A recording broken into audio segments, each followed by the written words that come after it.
আজ মেয়েকে জিজ্ঞাসা করলাম টিফিনে কি নিয়ে যাবি। ও বলল, যা গরম পড়েছে মা, কিছুই খেতে ইচ্ছে করছে না, একটু ফল দাও। তাই আমি কিছুটা তরমুজ ওকে কেটে দিলাম।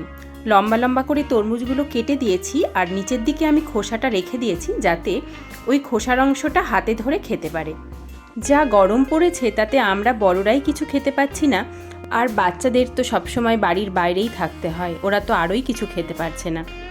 আমি শুধু তরমুজ দেব তাই চিন্তা করে দিলাম একটা কেক। শুধু তরমুজ তো আর পেট ভরে না, পুরোটাই জল।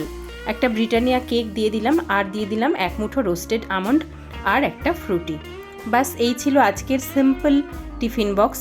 আমার টিফিনের আইডিয়া যদি আপনাদের ভালো লাগে, আমার চ্যানেলটি সাবস্ক্রাইব করার অনুরোধ রইল।